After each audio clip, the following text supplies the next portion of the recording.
quand on voit les trajectoires scolaires actuelles, ce sont des trajectoires qui ne sont plus du tout monolithiques, uniformes.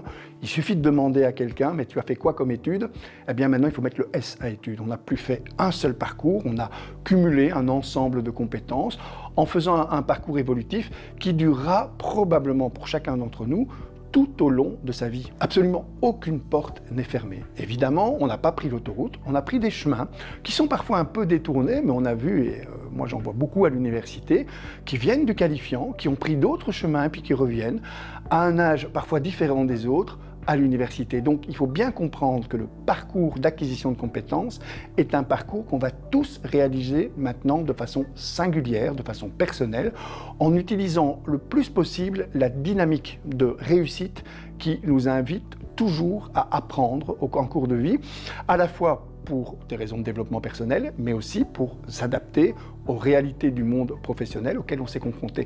Et donc toutes les portes sont ouvertes et surtout restent ouvertes tout au long de la carrière. C'est l'accès par la valorisation des acquis de l'expérience. Dans le programme que nous organisons depuis plusieurs dizaines d'années ici, ça représente la moitié de nos étudiants, dont la moyenne d'âge est de 40 ans et dont une partie, effectivement, viennent de formations qualifiantes. Ils peuvent effectivement s'engager dans des formations supérieures. C'est valable à l'université, c'est valable dans les hautes écoles aussi, et donc non, l'enseignement qualifiant, c'est pas une voie qui ferme les portes à des projets d'études supérieures par la suite. Le monde du travail a beaucoup changé.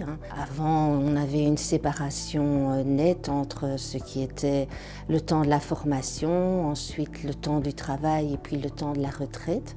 Maintenant, il est devenu très commun et très fréquent de travailler pendant les études, de reprendre des études quand on est en activité professionnelle et maintenant aussi de plus en plus de travailler quand on est retraité. Toute formation de base doit préparer à pouvoir continuer tout au long de la carrière professionnelle à mettre à jour ses compétences, à pouvoir s'engager dans des formations courtes ou plus longues, même aussi pour se réorienter, pour progresser dans une carrière professionnelle. Aujourd'hui, c'est devenu quelque chose de commun et de nécessaire pour se maintenir dans un marché de l'emploi qui évolue en permanence.